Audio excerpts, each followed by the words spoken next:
E pra të nderuar miq, ja ku po ritakohemi këtë herë me historinë e radhës, një tmerr i vërtet, vajza zbulon që nëna e saj ka patur lidhje dashurie me vjerin e vajzës.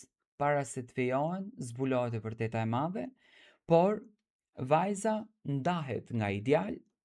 Sot e kësaj dite, këtë të vërtet e mbajnë të fshehur me nënën dhe babai nuk dije asnjë gjë nga kjo histori, nga ky rrëfim. Ajo ka dashur të mbetet anonim dhe unë e respektoj, por do të vazhdojmë me rrëfimin e saj. Ka moment në jetë kur do të doje të mos ishe rritur kur, thot. Kur do të mdoje të mbetesh vetëm fëmijë. Sepse fëmijët nuk mbajnë sekrete. Nuk ndahen nga dashuria për fajet e të rriturve dhe nuk jetojnë me peshën e turpit që u përket. Unë u rrita shpejt. Shumë shpejt. Jo nga vështirësitë e jetës, por nga një e vërtet që më ulej çdo ditë mbi krahëror si guri mbi varr. Pas rrëfimit të nënës sime, asgjë nuk ishte më si më parë. Shtëpia jonë, që dikur më dukej e ngrohtë, u kthye në një vend tepër të ftohtë. Muret më dukeshin sikur më dëgjonin frymëmarrjen, sikur e dinin sekretin tim. Çdo mëngjes, kur shikoja babain tim duke pirë kafen, me sy të lodhur por të pastër, zemra më çahej në dysh. Ai nuk dinte asnjë gjë.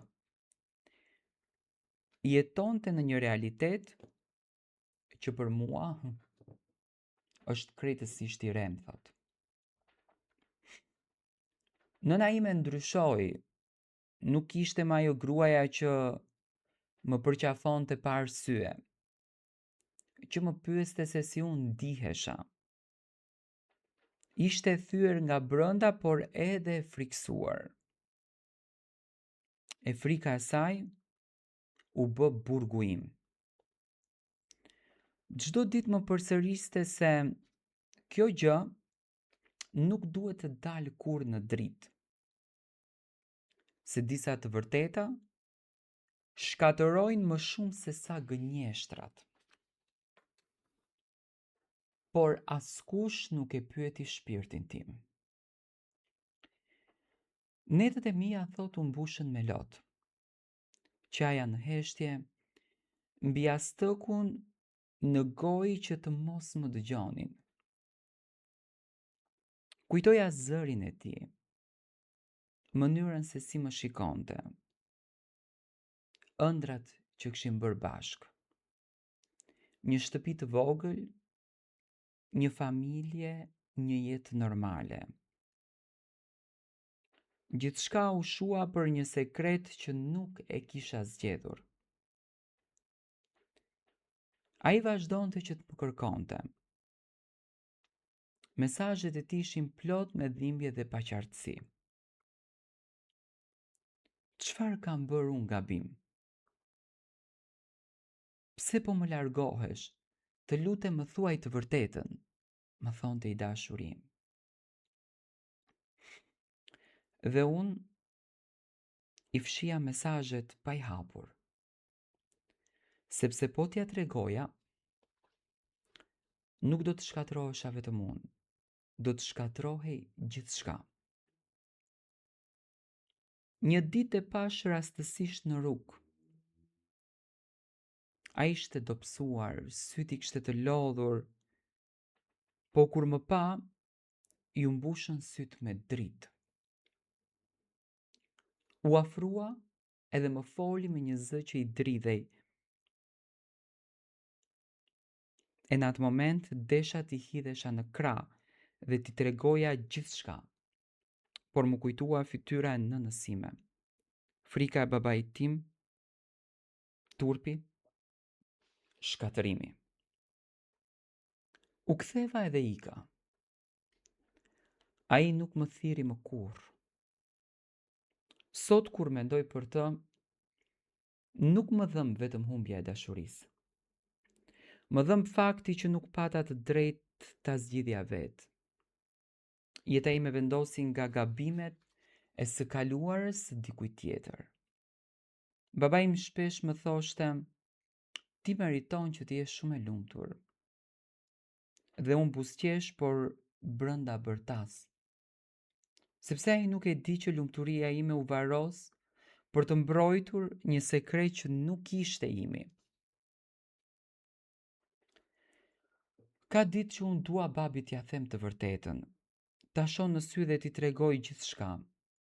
Ta liroj veten nga kjo barë, por pastaj më vjen frika. Frika se do t'u mbas edhe respektin e tij dhe qetësinë e pakët që atij i ka mbetur. Jetoj mes dy zgjedhjeve të pamundura.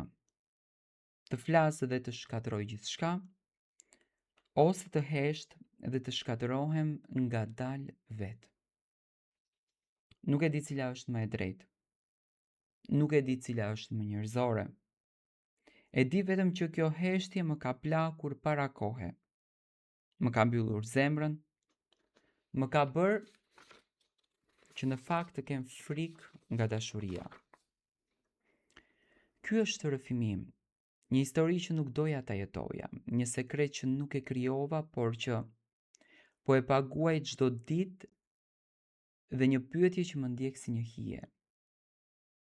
A është e vërtet gjithmonë çlirim, apo ndonjëherë është një dënim i madh? Ka momente kur unë e urrej veten pse jam kaq e fortë. Pse nuk bërtita? Pse nuk u rebelova? Pse pranova të mbaj mbi supe një barë që nuk ishte imja? Ndoshta, po të kisha qenë më egoiste, sot do t'isha nën. Grua e lumtur dhe pikë. Por unë zgjodha që të jem vajza e mirë. Ajo që sakrifikon veten për të mos lënduar të tjerët. Dhe kjo zgjedhje më kushtoi gjithë jetën. Shpesh e pyes veten si do të kishte qenë gjithçka po të mos e kisha zbuluar kur të vërtetën. Po të mos ma kishte rrëfyer nëna atë natë, do të isha martuar me njeriun që doja. Do të kisha jetuar pa e ditur se dashuria ime kishte rënjë një të kaluar për ndaluar. Ndoshta padituria do të kishte qenë bekim, sepse disa të vërteta nuk na bëjnë më të fortë, na thyen. Sot jetoj me këtë histori si me një hije që nuk ndahet. Nuk kërkoj më lumturi të madhe, as mrekulli, kërkoj vetëm paqe. Paqe me veten time, me nënën time, me babain tim dhe me dashurinë që humba pa faj. Dhe nëse një ditë do të kem guximin të flas, do ta bëj jo për të shkatëruar, por për të shpëtuar veten, sepse edhe heshtja nuk zgjat shumë e bëhet mëkat.